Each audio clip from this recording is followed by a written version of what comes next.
What would happen if you gave a raw news feed out and blasted out to the product team, Molly? What would happen?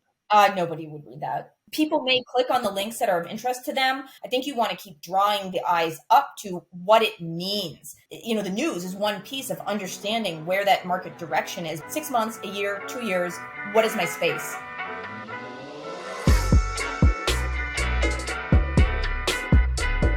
All right, today I'm joined by Molly Gallaher Boddy, the Senior Competitive Intelligence Manager at Datto. Prior to that, she also had 5 years of experience across not only the research side as an industry analyst at a third-party research firm, but in CI and strategy management roles at startups as well. Molly, thank you so much for joining me. Thank you for the opportunity, Adam. I was super excited. We talked a little bit last week about how I've been like a long time lurker. So I feel like it's almost like a, informal career goal, right? A career milestone to get onto the podcast. So I'm super excited to be here today. Didn't pair to say it. I'm beyond flattered. We had Dustin on from Datto earlier, and we were chatting all about how Compete supports product. And then he directed me your way and said, okay, if you really want to get into the nitty gritty here, if you really want to dive deep into this whole Compete product partnership, Molly is your person. So really, I should be thanking you for joining me today and going even deeper into this complex relationship that is product management, product teams, and competitive intelligence. It's a great topic. And as you know, lucky to work for Dustin. And I think a lot of what we're going to talk about today actually is a good follow-up or a part 2 almost to the podcast that he did with you a few weeks ago. So I'd encourage everybody to go out and look at it. And, I think maybe a good place to kick off too is to pick up where he left off, which was talking about like sales and solution engineers as kind of that middle ground between product and sales. But I know that people are making the decision to sometimes have CI sit in product. So, I guess that's sort of where my perspective will come in to the picture a little bit. For the listeners, if you haven't checked out the episode with Dustin yet, go check it out. An awesome setup. But today specifically, with Molly is we're going to get into the product and Compete partnership. We're also going to get into sort of what kind of deliverables you're bringing to the product teams on this ongoing basis. And then at the end of the session, we're going to look at the 3 things that competitive intelligence should be involved in during product launches and that go-to-market motion.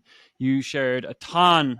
My notebook is full from our conversation last week, and there's some really interesting perspectives about how Compete should be informing those product launches. So as you mentioned, let's kind of lead off from the conversation with Dustin. And as a little refresher, how does your Compete team operate and partner with the product team right now at Datto? Right now, we actually sit in the SE organization, the solution or sales engineering organization. So technically, we're labeled as part of the go-to-market organization. And I do think that that's very important for the fact that, you're tying your goals to revenue improvements. But that said, the SEs have that kind of technically dangerous side while they also understand that go-to-market motion. And so that has helped us to be closer to the product team. And I won't dive into this overall, but I think that there's, a theme that we need to pick apart a little bit here. We know, right, that oftentimes CI sits with product marketing, and there's obviously that very close product connection and that need. So I guess what I would say is today in our organization, the solutions or sales engineers and the CI group, they're almost orchestrators. They need to bring all of the different groups, whether that's sort of the front end of the business in sales and the product group, together and bring product more into that front of the business motion. And this is a common thread in many interviews, conversations I had about this sort of like midpoint. You're kind of this facilitator of conversation. You're trying to kind of break down silos. I'm sorry it's 5 minutes into the recording and I dropped a cliche already. That's strike 1 for me. I promise I won't do another one. But specifically when it comes to your product team, what have you noticed that they care about most when it comes to competitive intel? Now you've brought them into the conversations. They're seeing a little bit more about the front end of the business. What have you noticed in your experience that they're really starting to care about? So I actually think even though today we're talking about launch, you're going to hear me reference like pre-launch and then the entire life cycle quite a lot because I really do think that product is looking for a partner, almost a sounding board. And Dustin had mentioned in the last episode that our CI team is aligned to particular products, and that wasn't an accident because it's not just about the sales team, it is about serving the product team. To really get buy-in from the product team, you need to understand the product that they're working on. It's their baby, right? And they know everything about it. I mean, they live, they breathe, they dream about this product as right they should. And so CI needs to be aligned to the product that they're working on to do that. And then I think they need to understand that part of the business and be walking with them even before. A good product team will iterate on their products. Obviously, that goes without saying. They're going to make them better and better. But I also think that a very good product manager, they want the end customer to have the very best experience that they can at day one because, again, that is their work at play. And they care then about that strategy, about what the market is asking for. So I think that that's what the product team cares about. They want a consultant who's going to walk with them and really understand the exact product that they're working on. You mentioned this like consultative approach, being a consultant.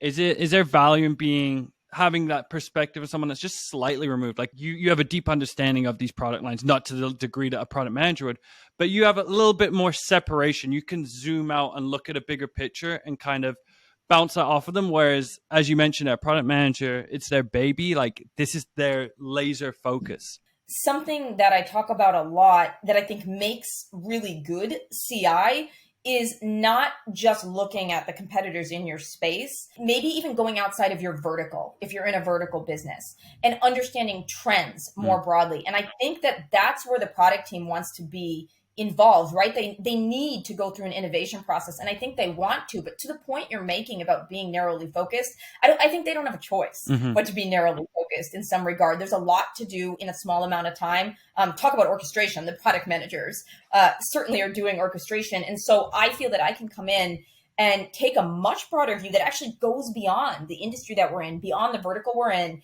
And even if you think about somebody like Apple, right? You can think about end user experiences and almost just be that sounding board and say, does that make sense to you, right? When you think about what's best practice, not just now, but 5 years from now. And so continuing to drive that consultative kind of strategic, future facing approach is what's really important to the product team. And they really do appreciate it. How are their needs different to your typical end user consumer in AE, for example? So I think on the question of AEs, and I won't sort of go deep into this because I know you cover this on many of your podcasts, but I'd be remiss if I wasn't talking about how Clue helps inform the AEs and how some of those metrics that you're getting from Clue actually drive AE buy-in. So what I love about sales teams is that typically they've got fire, right? Like they're driven to make those numbers exceed them and to, kill every goal. So once you can show them that something works, once you can show them that you're improving their win rates, all it takes is a couple of sales leaders to start leveraging Clue. And then all of a sudden, every month, our rep from Clue is reporting these numbers to us. Sales is seeing that it's working and they're using the cards. You can't perform well if you're not tracking what you need to track. And Clue helps us to do that. I actually think that selling the product is also product's ultimate goal. It's just sometimes there's a more roundabout way of getting there, right? So I mentioned a second ago, they want to have the best product that they possibly can, and they want to keep iterating on it. So what they are left with then is the very hard task of prioritization in terms of features, in terms of needs, because you only have so much time in the day and so many resources. So whereas, with the AEs, you just have to tell them, like, what are those kill points, right? Where you're going to sell this product versus competitors. What's the overall story? I think product needs to get even deeper into that feature list and start to understand customer use cases, right? If I'm thinking both short and long term, can you help me with this really difficult prioritization? I think great product teams, they really want to know what everybody else is doing in a deep feature specific kind of way. You also mentioned acting as sort of a liaison, I suppose, with analysts and that analyst relationship. So how does that work for you as a CI person? And what are you kind of bringing to the table for the product team there? So I came from a third-party analyst firm. We had both syndicated ongoing research of major IT companies and also custom research that we do for large clients. And I got to sit on both sides of the business. And I think that this opened my eyes to the power of data, right? And the power of repetitiveness at most companies. How often are you really launching a product that's net new? It probably depends if we're talking about SaaS companies on sort of the age of the company, the maturity of the company, how large they are. But in general, you just can't get the same data set when you're working on a narrow set of products as you can when you deal with an analyst group who talks to everybody. And so, I've said several times in the podcast, what are some of the things that great product teams do? I think one of the things great product teams do is they understand the value of leveraging an analyst firm early and often. Again, with that consultative viewpoint, they're bringing to bear data from across industries, across clients. Internally, a lot of us who've done this for a while, product teams, product marketers, CI leaders, we know what a good pricing, what a good packaging model is going to look like because we've done our research, but you can never do enough validation. And I think sometimes you want to be innovative. And that's where, CI plus that third-party analyst firm can come in and start to help you do some of that by leveraging other people's experiences that you wouldn't have access to. Let's get into some nitty-gritty here. Let's get into some of the deliverables, because you've kind of laid out at a high level what product teams care about, but you got to deliver it too. So first of all, you mentioned offline that there's your competitive newsletter to the product team. So what does your newsletter look like? What makes it work for a product manager, anyone on the product team? It's funny, when we talked offline, one of the things I said to you is I had a really wrong perception of doing news when I first started in this type of job about competitive research. I thought that news was like an intern job, right? And that you shouldn't perhaps be doing it as you move into those more manager jobs, maybe leadership jobs. But what I actually came to realize a few years back is that the news should be the basis for everything else that you're doing. And having somebody else go out and collect the news isn't really your best bet to get success and get buy-in with the product team, because as I already mentioned earlier in the podcast, you really have to know what's going on with the market. And it's not just about reporting the news. And that's the other piece that I came to realize. So to your question about, what matters about the news, what matters about the news is how you distill it for the product team, because again, they don't have a ton of time. And let's say you're taking a competitor that's not one of your tier one competitors, but they're still kind of an indicator of what's going on in the industry. You need to tell them in a sentence why their recent earnings matter. What about it should they be looking at? They don't have time to go through a bunch of investor relations documents, but you are there to say, hey, you need to look at how this particular product is performing. And I think that being able to distill, talking about nitty gritty for the product team, these are technically minded people who also tend to have strategic experience. They need answers to how particular products that are similar to the products they're working on are working out in the market. Clue now has brought us scalability with the newsletter. What I mean by that is instead of just sending out an email version of any news that we've collected during the week, we can use Clue as the base of our source material because it collects all of it for us with the alerting.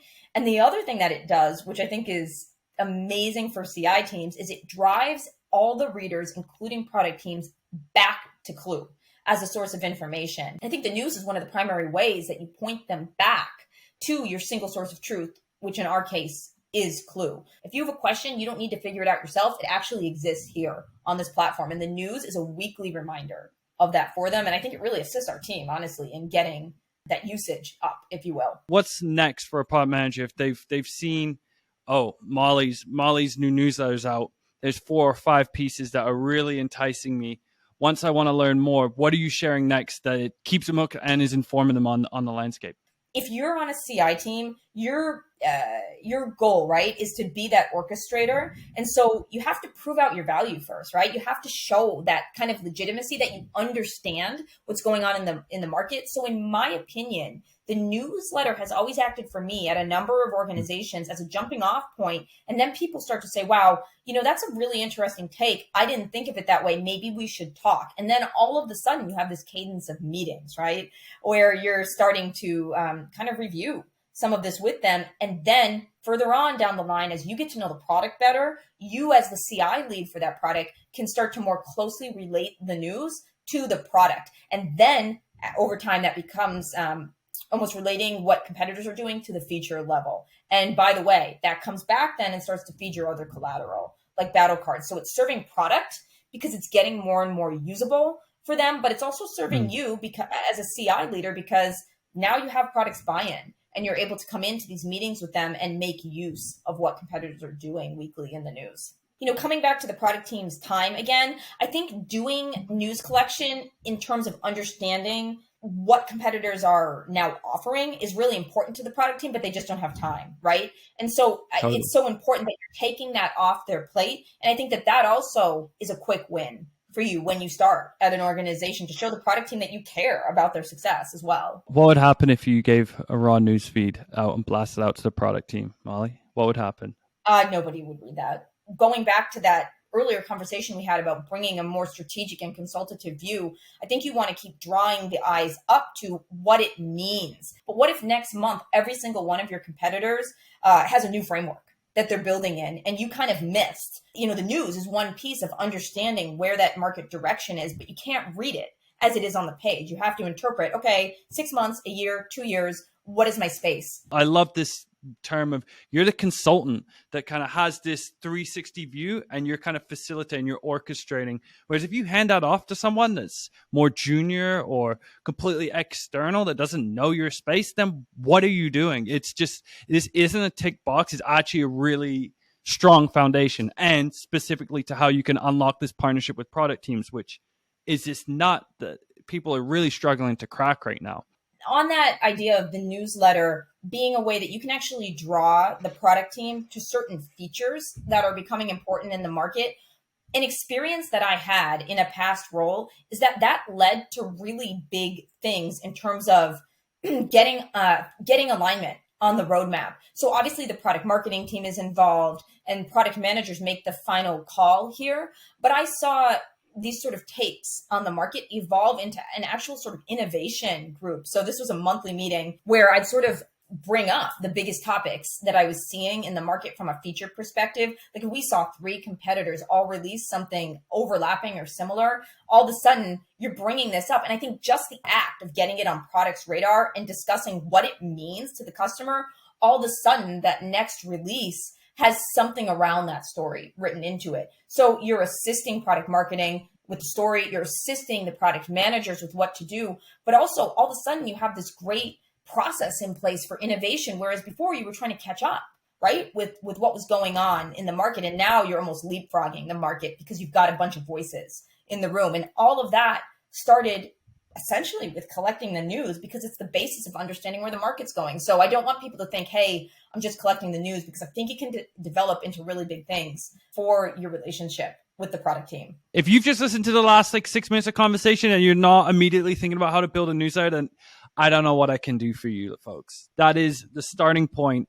And to the next point, let's get into some battle card stuff, because you think battle cards, you think sales, and rightly so. Like, they are often your first user, your primary audience to a degree. It makes sense because battle cards kind of lend themselves to tactical, usable, in the moment information. However, what you and the Datto team have been doing to build battle cards that are actually satisfying the needs of your product team it's incredible. Like, these, you're doing a really, really good job. So what's your secret? For the sales team, I think there's a lot of emphasis put on almost SWOT type work. That's what I've seen in the past anyway. When you think about a battle card, right, you're almost thinking from a SWOT perspective, like, where do I have to watch out for this competitor? And then where can I just say, hey, we are better? But I think for the product team, that's a little too high level, right? It's more nuanced for the product team. And so they want to go a click deeper and get into that feature functionality. So we have made sure that we've set up almost like a lab type environment where we can use our analysts and third-party sources to get us to understand what other people are offering from features. So I need to pause here and talk about sort of ethically doing CI. It is not ethical for you to go out and look at what your competitors are doing yourselves. And that is why, again, you need third parties to do some of this work for you.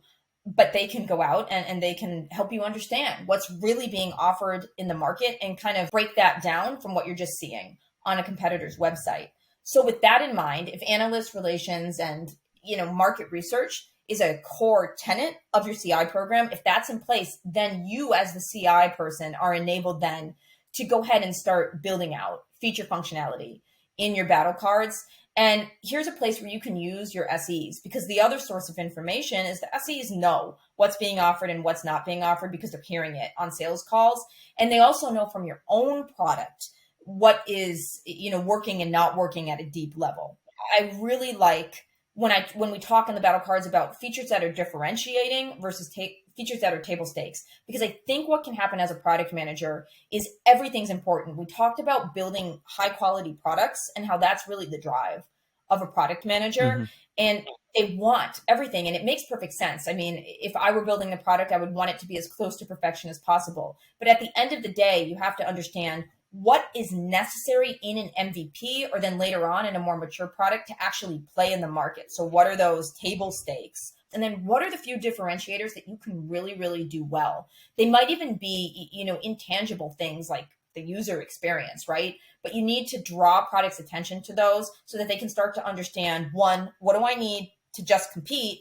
And then over time, what's actually going to help me win with this product? In terms of the feature functionality, this sort of like table stakes versus your differentiated features or functionality, that's the stuff that really sets you apart, that you can win on or that you're losing on. What kind of information would be on that, your table stakes or differentiation? Are you bringing in a lot of sentiment from sort of like, I guess, like, is it customers? Is it what you're hearing from prospects? What's demoing well? Like what customers are loving or hating? Where do you validate the intel that's saying this is just table stakes or this is a game changer right now? Let's drill for oil here. It's more than one source. And that's why I mentioned the SEs first, because they're on a lot of sales calls. So they'll be able to bring some of that color.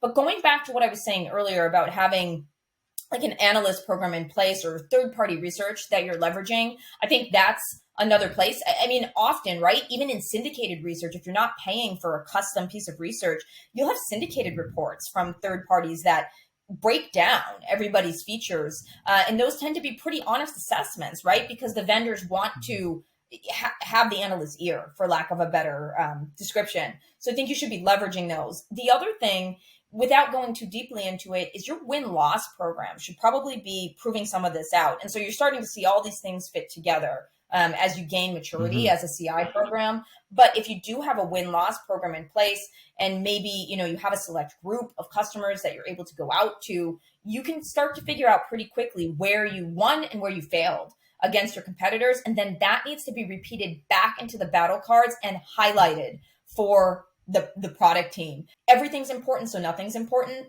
So when you can say that it actually came from a customer, that's when you start to grab product's attention. And again, they want to create a great experience, so they're going to do something about that at that point and prioritize that. So your win-loss is absolutely key. At the end of the day, there still needs to be that magic dust that a Compete professional does that explains why it matters, adding context, whether it's in your newsletter, whether it's in your battle cards, that you're really adding the context to why they should care about this. Otherwise, it still becomes just a list that they can gloss over, I suppose. I try to go into every conversation with product with that strategy consultant hat on.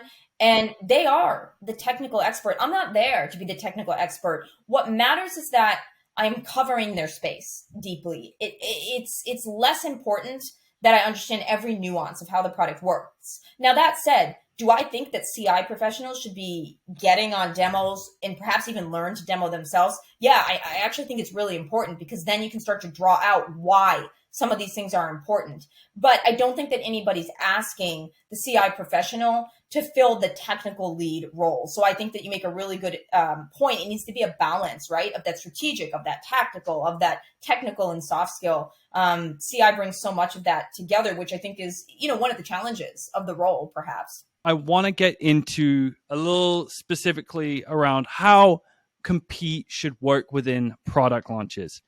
We could go a whole nother hour on this, but I understand how Compete operates. It isn't one size fits all at all. Like, for example, in smaller companies, Clue included, that Compete will fall under the purview of product marketing, or it sits in product marketing. And that's totally okay. But at these bigger, more mature organization like a Datto, for example, you've noticed that in order to really nail the competitive aspect or the competitive elements that are needed for a successful product launch, it requires a separate team or individual to just a product marketer. So why is that? It's actually not dissimilar to what I was saying earlier about the product team. Once you've hit launch phase, especially, I think product marketers just have so much on their plate. I mean, if you think about it, the product manager is responsible for bringing the actual product all the way into GA, but that product marketer is responsible for everything else about it, the pricing, the packaging, and working with product on all of this. As much as I talked about products being, the product teams, baby, I think the same is also true for the product marketer that's leading the charge, because they've set all of the positioning. And so where I think CI really starts to come into the picture is by being their closest ally. I think that you should be talking to your product marketing lead most days. You should be making their job easier. One of the toughest things that I had to figure out for myself as I sort of came of age in, the competitive intelligence world was that strategy roles, CI roles, they're not the owner of any one workflow. They are the enabler of several workflows. And so you don't want to step on the toes of the product marketer or the product manager. But what you need to do is set yourself up to be product marketing's ally and take some of that stuff off their plate. So let me give you an example. I think one of the best places where CI can step in is early on in that launch process with positioning. Your positioning is only as good as what you know about the market. And actually, Clue has had some, good and hilarious posts about this during the week on LinkedIn that actually I've taken to heart and thought about a bit. But you don't want to necessarily be just like your competition. I think that there's a middle line, right? As a CI professional, you should be looking at your competitors' messaging and saying, okay, so there's kind of a band that you can fall within if you're targeting the same customer segment. Like, if other successful companies have done it and their earnings are proving that out, then yeah, probably their marketing's working for them. But at the same time, you can't replicate their marketing. And so I think that's where CI can start to say, I've just read so many different competitor messages at this point, and I've sat with them for a while, and that's where you can start to consult product marketing. And that's just one example, but I think it's that strategy, it's that research piece, and being able to be a sounding board for the product marketer who has a lot going on during this time. So positioning is one part where you're not taking it off a product marketer's plate, like that's bread and butter, but you're assisting, you're doing the research, you're similar to how you're being a liaison or an orchestrator, all of these, a facilitator.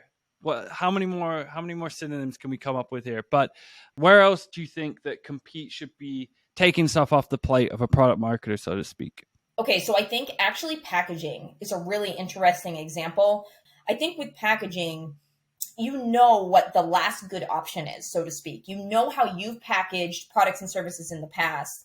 And by the way, this is across every organization that I've ever worked with as a client or, internally. You know what has worked for you. You know probably what has worked for competitors. Like, you kind of have, after doing research, started to understand the market standard a little bit. But what you haven't considered is how your customers might actually want to be packaging. And this is where you can do some additional research. And that is something I think you can move off the plate of the product marketer. You, as a CI lead, can do some internal research. Again, if you have this win-loss kind of cadence already going, you might be able to, be an interview lead and talk to partners and customers about how they actually want to be purchasing your products and services. You may be able to get with the analyst firms to more generally understand the use cases across the market and how they think people in your market space are going to be purchasing in the future.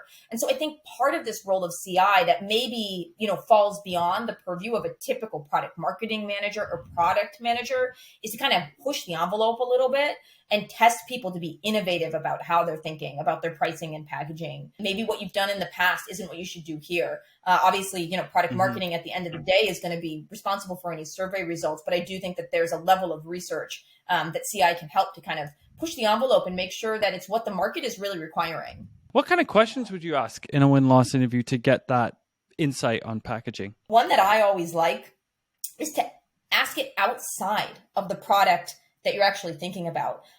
It's almost like a last good experience question. If you had to outline your ideal state purchasing, experience, what does that look like and why? And because you're in an interview format, not a survey format, that gives you the chance to then really start probing on why that was good. Now, maybe they're talking about a consumer experience and maybe you're sitting on the enterprise side, but I think all these things are converging. Like, again, to bring up the Apple example, I think about what I do in my daily life. And I think some of that like ease, that self-service is starting to trickle down into enterprise and even SMB.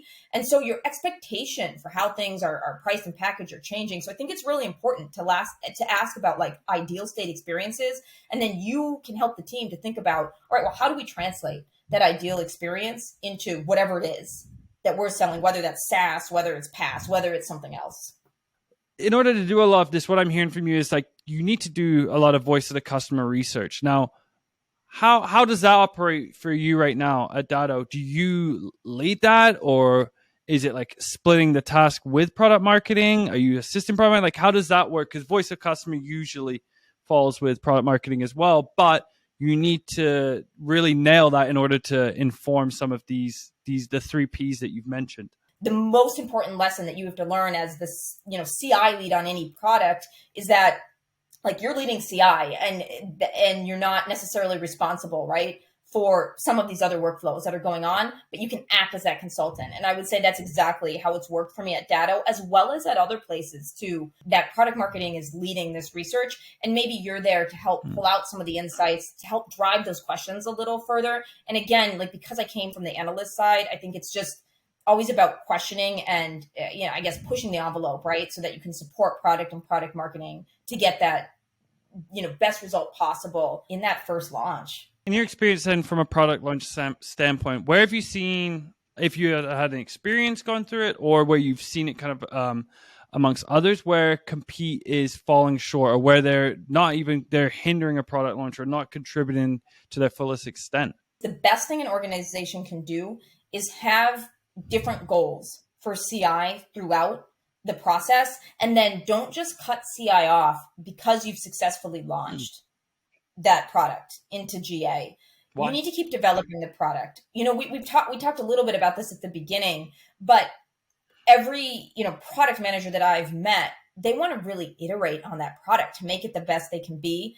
And again, coming back to that prioritization exercise, that's where you can help them long term. You never stop getting new competitors and people that maybe you didn't think were competitors that are from, adjacent areas. You need to start looking at what they're doing because at some point you get convergence with a lot of SaaS, a lot of PaaS, a lot of technology products. And so I think that that's where you come in long term into this product process is consistently drawing product's attention to new innovative competitors in the space, even if they're adjacent, and continuing to produce this kind of material that really supports what they're going to build next. But I think more importantly, why they're going to build it next. Can you give them a business case for doing this? Because again, they need buy-in to get some of this done. And if you can prove that this is where the market's going, that there's, money behind this, then, you've done something big for product in proving out that value and that business case. Where have you been most successful? Is there something that sticks in your mind where you as this Compete professional, the voice of Compete, have really nailed something that's helped inform a product launch? So, what's funny is I think it actually is training. It's at the end of that product launch. So I think everything you've done throughout a product launch is really supportive to the product marketing manager and the product manager. But as you get closer to the end of launch, what you do with the outside, the front end of the business starts to become really, really important. And you can't sort of lose steam here, right? That's when it becomes really important to translate everything you've told the product manager and the product marketing manager into tools for the sales team. And so I think my biggest successes, and also where I like to focus my attention, is on that translation layer, right? That period between the handoff, moving from the internal team to how are we going to sell this thing? And if you can do training, you can do enablement as part of your CI job. If you can, allow your CI team to have a hand in your enablement program, I think that is what translates into a successful product launch, because the best product launch means that you then go on and you successfully sell that product in market. What I love about that too is how you're kind of breaking down the stereotype of competitive intel just being done in an office, back office, only as a researcher, right? If you get involved in that piece of enablement, if you're consulting across different teams, there's that part of being more visible. You're working direct. You can see the tangible impact of where Compete actually can support different parts of the business. Whereas, as you mentioned there, product launch, you've done your due diligence, but then you don't go to the front end of the business and start helping on that enablement side. Well, then I think you're doing all of the hard work you've done as a Compete professional a disservice, really. Look, I mean, you can do all your due diligence in launch, but you're still going to find things out once you're in market that you weren't perhaps ready for. And that's in the best case scenario, right? It doesn't matter what company we're talking about. And you need to incrementally adjust. Everybody does. That's how you win. And I think CI is there to go with you through those incremental adjustments. And if you're using a platform like Clue, you want that feedback from the front end of the business so that you continue to hone the message and get the right information back to product as the particular product grows in maturity. Molly, you're doing an incredible job with orchestrating the business to compete and succeed across every department. And I'm so happy you joined. We've had now 2 guests from Datto. Maybe we'll get some more. I would love to have you on again. Molly, where can people reach you if they have any kind of questions on this episode or anything like that? The best place to reach me is on LinkedIn. My name as it's here will be on LinkedIn. And I want to thank you, Adam. This has been a great conversation. I just love talking about this, as do, all the Compete professionals, right? Who this is their job, but also what they like doing, right? So I love listening to you talk about it too, Molly. This was so insightful. The notebook is full, and I really appreciate you kind of uncovering this, what seems to be one of the toughest nuts to crack, partnering between Compete and product. So thank you so much for your time, and we'll catch everyone next week.